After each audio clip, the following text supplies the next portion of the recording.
2 marks வந்து நம்ம வந்து கோர் ரிவிஷன்ஸ் வந்து பார்க்கலாம். இப்போ ஃபர்ஸ்ட் சாப்டர் क्वेश्चंस வந்து பாத்தீங்கன்னா பேஜ் நம்பர் 31 ல இருக்கு.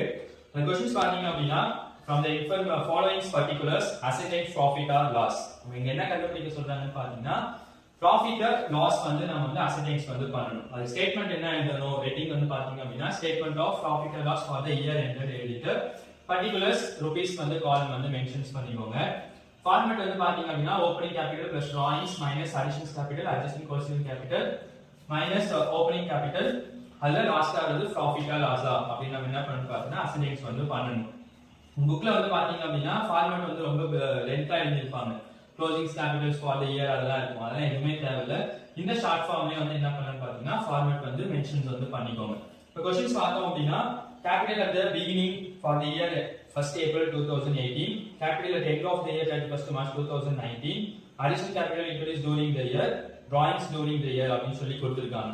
அப்ப நம்ம ஃபர்ஸ்ட் ஹெட்டிங் வந்து என்ன எழுதணும் இயர் எண்ட் பாத்தீங்க அப்படினா க்ளோசிங் கேபிட்டலுக்கு என்ன எண்ட் வந்து கொடுத்திருக்காங்களோ அந்த இயர் தான் என்ன பண்ணனும் பாத்தீங்கன்னா இந்த இடத்துல வந்து மென்ஷன் நம்பர்ஸ் வந்து பண்ணனும். அப்ப இயர் வந்து அங்க கொடுத்திருக்காங்க கொடுக்கல அப்படினா நீங்க மென்ஷன் பண்ண தேவை. வெறும் ப்ராஃபிட் அண்ட் லாஸ் மட்டும் மென்ஷன் பண்ணா போதும். இயர் கொடுத்திருந்தாங்க அப்படினா ஃபார் தி இயர் எண்ட்னு சொல்லிட்டு அந்த டேட் வந்து மென்ஷன் பண்ணிக்கோங்க.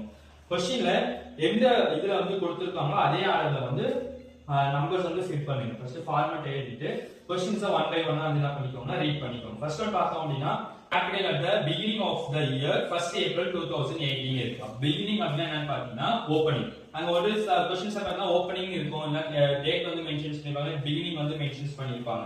அதே மாதிரி நம்ம பார்த்து மென்ஷன்ஸ் அப்படி வந்து பண்ணிக்கணும். ஃபர்ஸ்ட் இது பாத்தீங்க அப்படினா ஓபனிங் கேபிட்டல் வந்து 5 lakhs இருக்கு. செகண்ட் ஒன் வந்து பார்த்தோம் அப்படினா capital at the end for the year 31st March 2019 கொடுத்திருக்காங்க. end 31st அப்படி இருக்குன்னா என்ன பண்ணனும் பாத்தீங்கன்னா closing capital எழுதணும். அது அமௌண்ட் வந்து பாத்தீங்க அப்படினா 8,50,000 இருக்கு. next one additional capital introduced during the year வந்து பாத்தீங்க அப்படினா 1,20,000. next one வந்து during drawings during the year வந்து பாத்தீங்க அப்படினா 70,000 வந்து கொடுத்திருக்காங்க. அப்போ கொடுத்திருக்கிற இன்ஃபர்மேஷன் இவ்வளவுதான். நம்ம ஃபார்மட் எழுதிருக்கோம் அமௌண்ட் வந்து சப்ஸ்டிட்யூட் வந்து பண்ணிருக்கோம். இப்போ ஃபார்முலால எப்படி இங்க பிளஸ் மைனஸ் இருக்கோ அதே மாதிரி நம்ம என்ன பண்ண போறோம்னா மென்ஷன் நம்பர் வந்து பண்ண போறோம். அப்ப இங்க என்ன பண்ணனும்னா க்ளோசிங் கேபிட்டல் பிளஸ் டிராயிங்ஸ் அப்ப இது ரெண்டுத்தையும் வந்து ஆட் பண்றோம். ஆட் பண்றோம் அப்படினா 9,20,000 வரும். அது கூட என்ன பண்ணனும் அப்படி பாத்தீங்கன்னா மைனஸ் அடிஷனல் கேபிட்டல். அப்ப இத மைனஸ் பண்ணி வர ஆன்சர் வந்து எவ்வளவு வரும் பாத்தீங்கன்னா 8 lakhs வரும். இதுதான் நமக்கான adjusted closing capital. அது கூட என்ன பண்ணனும் பாத்தீங்கன்னா மைனஸ் ஓபனிங் கேபிட்டல். அப்ப இங்க வந்து மைனஸ் பண்றோம் அப்படினா எவ்வளவு வரும் பாத்தீங்கன்னா 3 lakhs வரும். அப்ப இதுதான் நம்மளுடைய profit. இது எப்படி நம்ம profit and loss னு மென்ஷன் பண்றோம் அப்படினா